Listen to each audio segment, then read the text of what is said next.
At oras alas 12:30.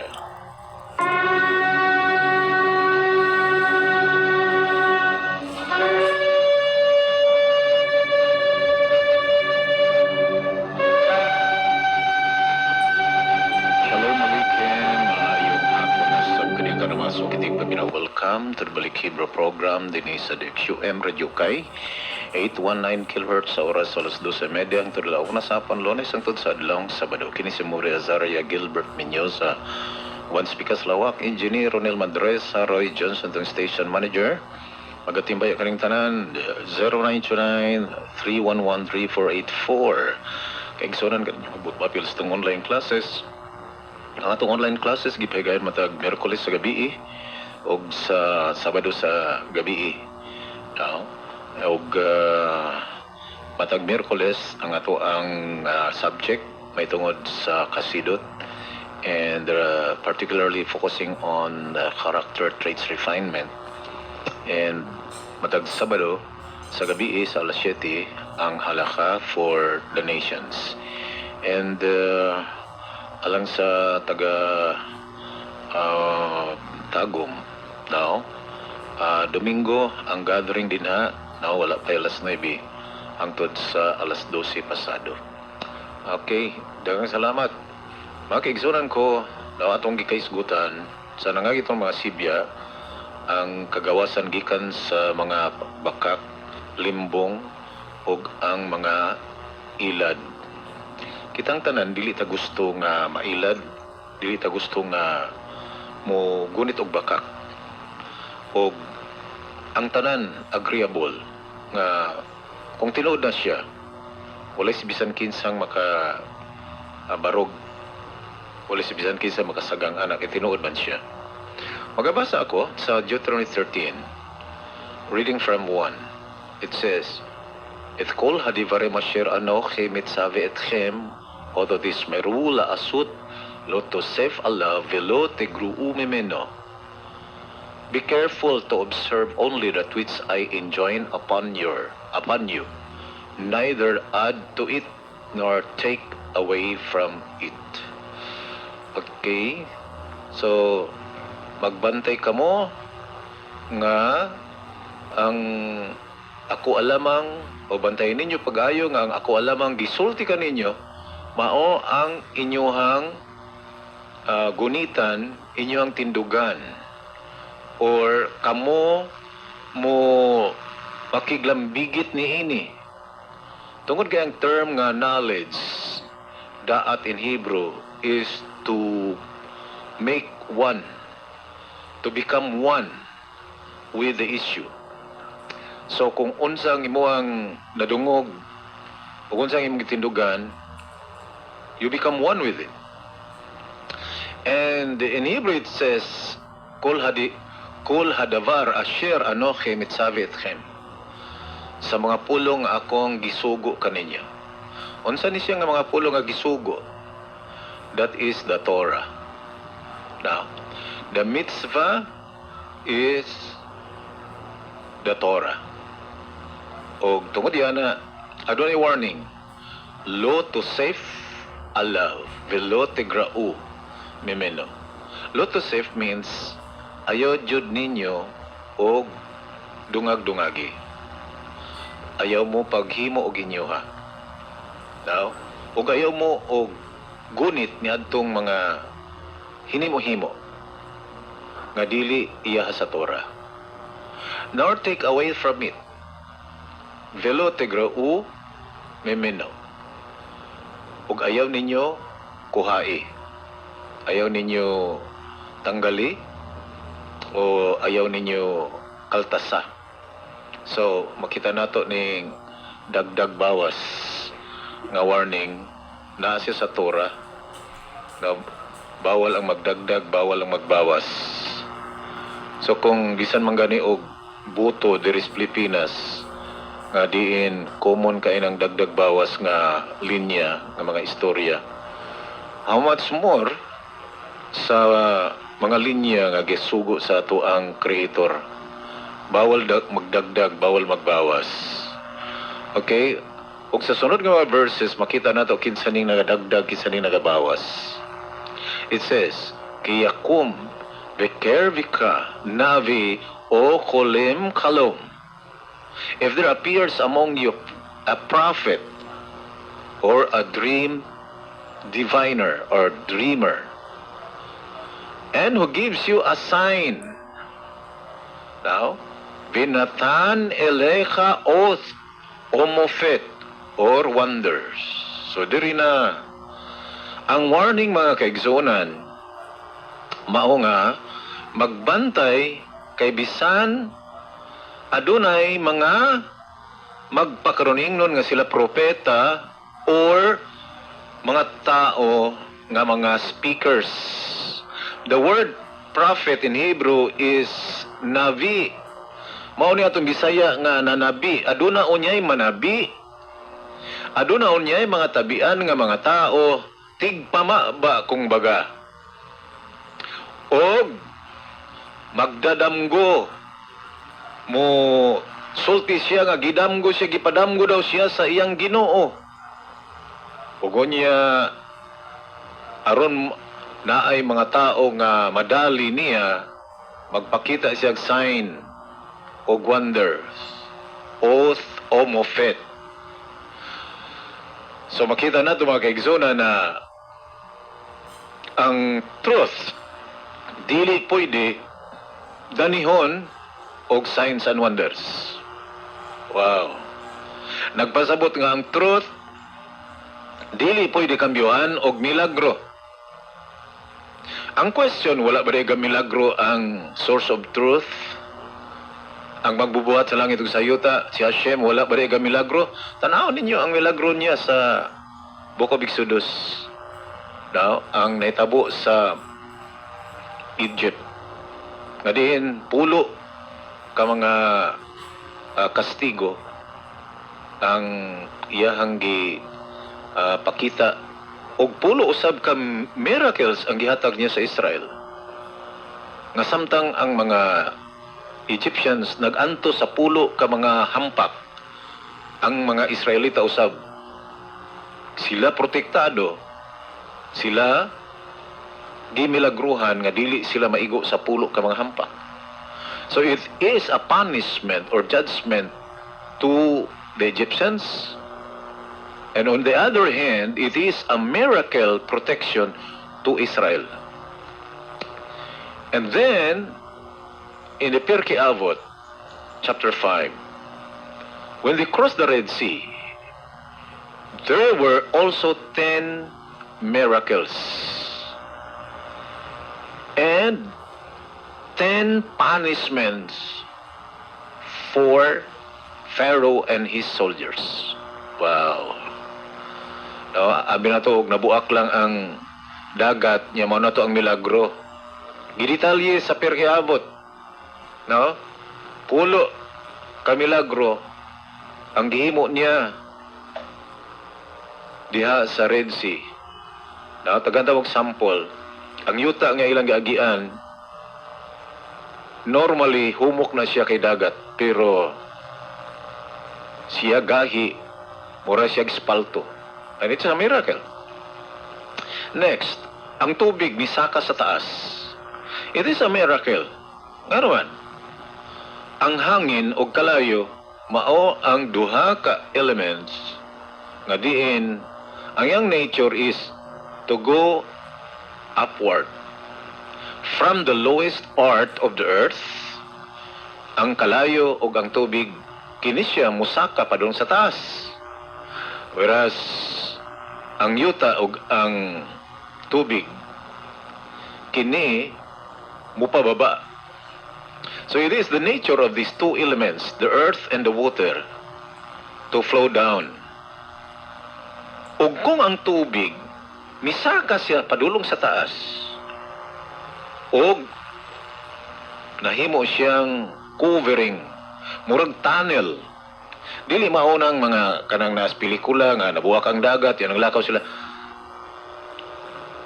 Based sa mga verses in the book of Tehillim, book of the minor prophets, makita nato na ang tubig kini siya misaka og unya mi tabon now sa mga Israelita nga nangagi sa ilalom nga murag tunnel og ang dalan kini nabahin sa 12 ka dalan nga kada tribo sa Israel dunay iyahang agianan. It's a miracle.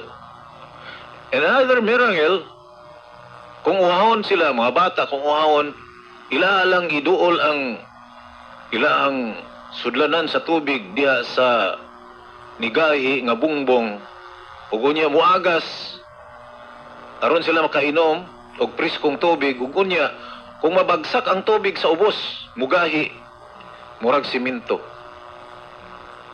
So there are 10 miracles. Portion lang to siya kay dili na mao akong focus.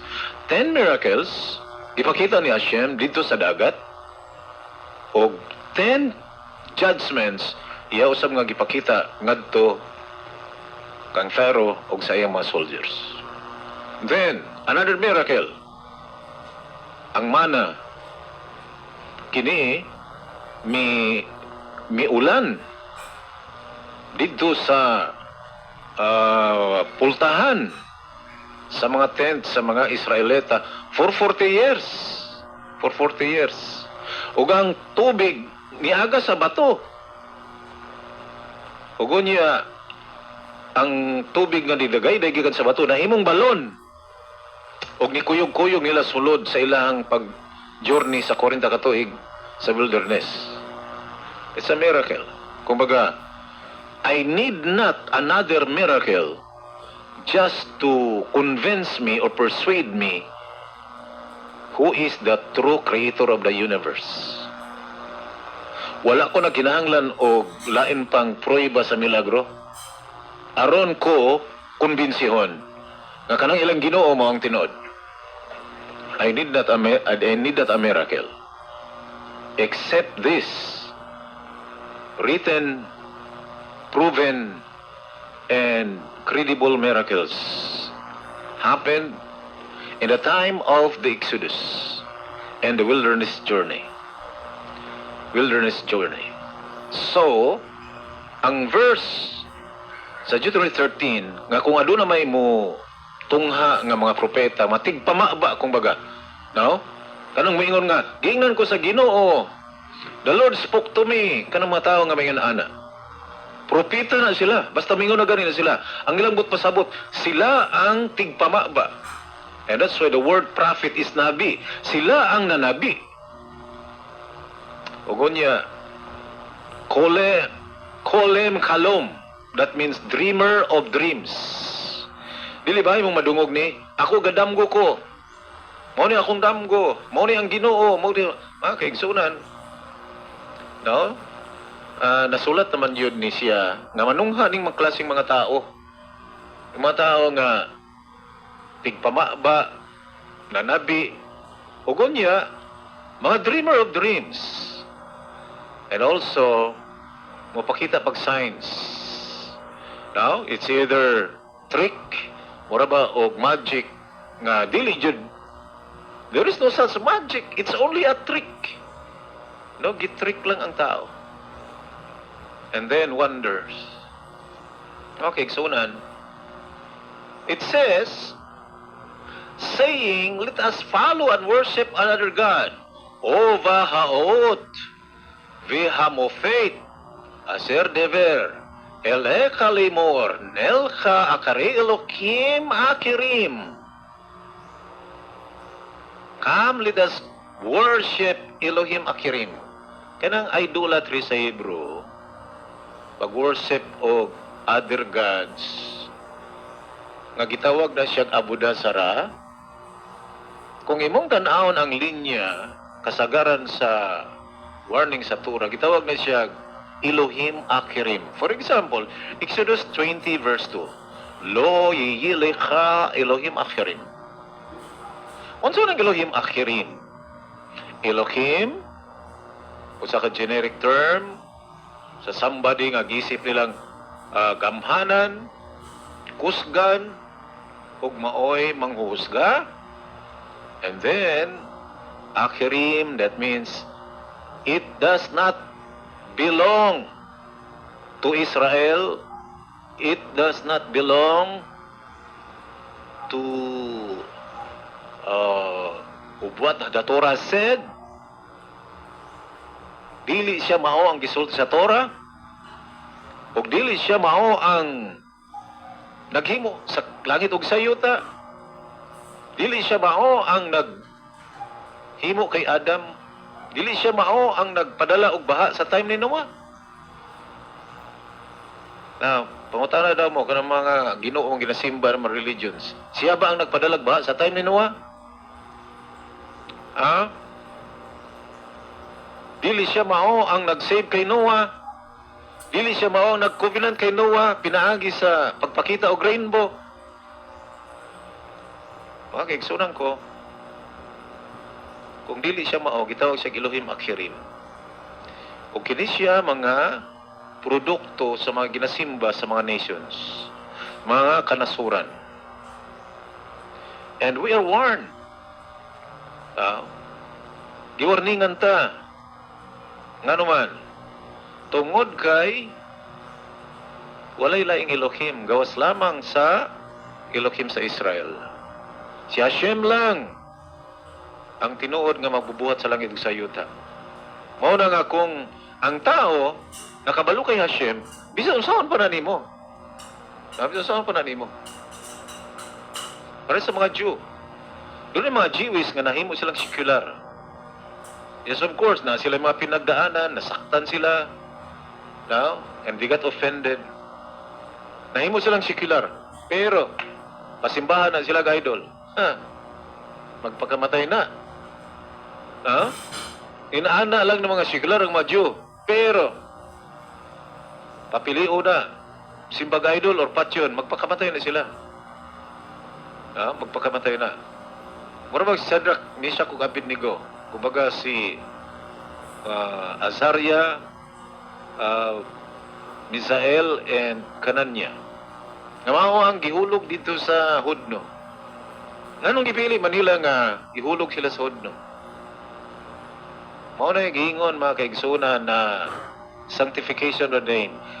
They are willing to die, to give up life, even their life, for the sake of Hashem, in the name of Hashem, in honor of the Creator of the universe.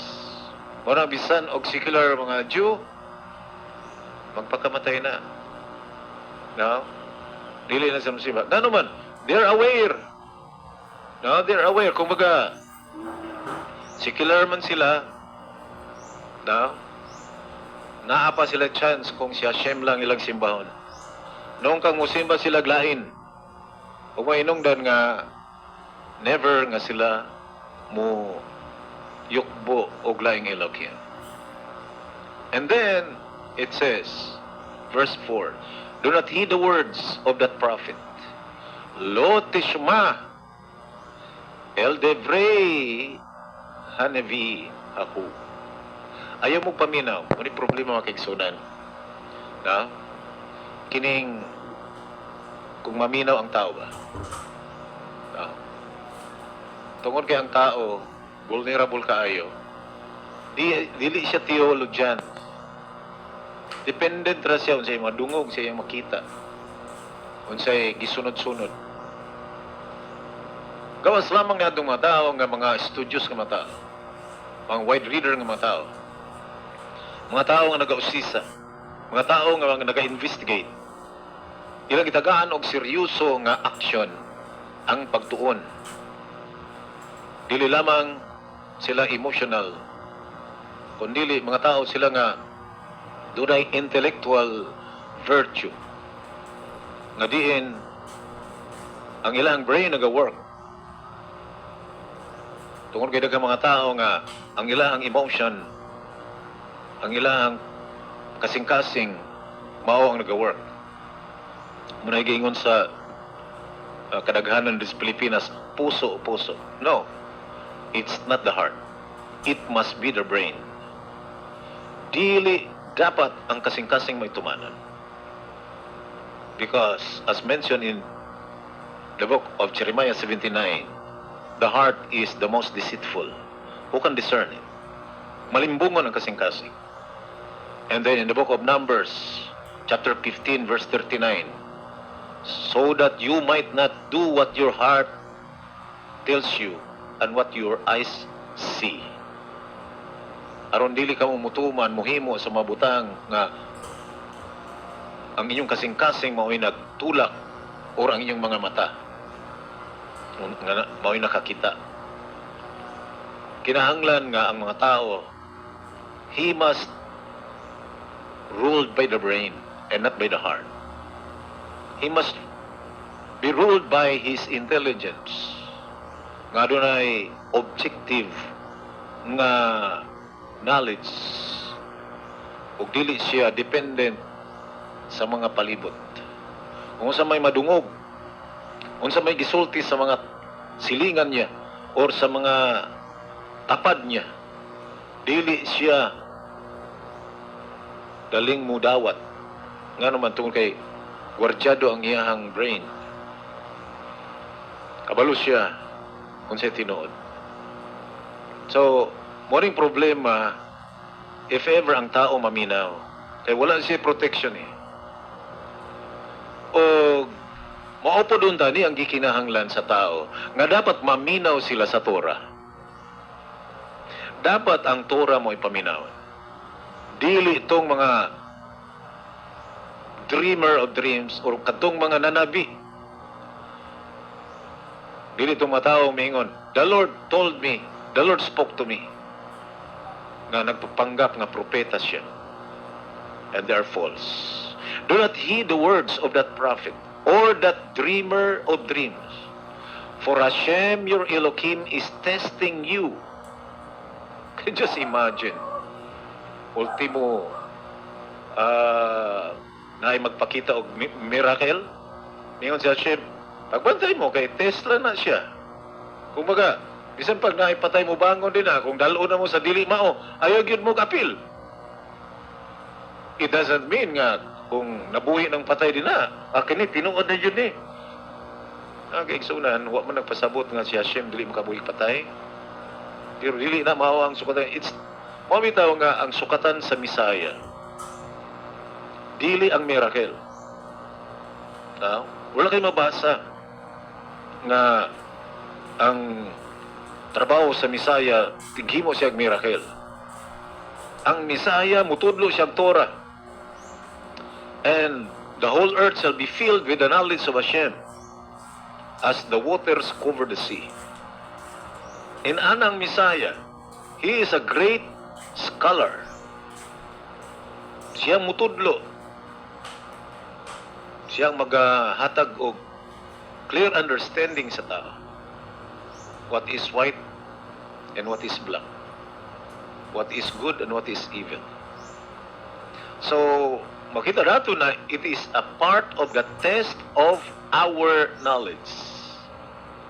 If ever doon ay makita ng signs and wonders, gitest ang imuhang level of understanding, level of knowledge. Kung ikaw sigurado nga nakapahaluna sa truth, sa imeth, kay kung ikaw naa sa imeth, nasa truth, nya na itaw magpakitag magic. Unya mo introduce dahil siya iyang Ginoo. Mga kaigsunan, they are false. Hashem is testing you to see whether you really love Hashem with all your heart and with all your soul. Siya ba yun ang iyong gigugma sa tibok ninyong kalag, kasing-kasing kurang. It is Hashem your Elohim alone whom you should follow. How can we do it? Si Hashem lang atong sundon. Now, asa man tayo mong sunod ana? Torah. And that's why in the book of Exodus, it says, and they believe in Hashem and His servant Moshe. It was Moshe Rabbeinu in blessed memory who wrote the Torah, and the Torah is for all people in the world. Torah for the nations and Torah for Israel. And once a person accepts the Torah, he accepts the yoke of heaven, and he has joined himself to Hashem. Siya nakig-join kay Hashem if he carries the yoke of the Torah. Katong genuine nga Torah, kay naa po yung mga religion, daghan kaayo, labi na ng mga secret name movements. Mutudlo-tudlo pog Torah, unya, naghimo-himo sila gilaha. Nya masuko pag yun sila mga rabbi, masuko sila ng mga Jewish. Ora ba na sign sa mga false? Ganun doon ay kasuko sa mga Jewish people. Sign siya sa mga tao nga mga anti-Torah. Ano man tungod kay it's Hashem who has chosen the Jewish people. And who are you to go against them? Kinsa man ka magdiskumpiyado anak. Now, Hashem elevated Israel so that they can become ministers to the nations. Sila lamang makatudlo. That's why they were prophets. Kabalo mo pinakabukang propeta according to the sages? 600,000 times 2 equals 1.2 million. That means twice the number of Exodus.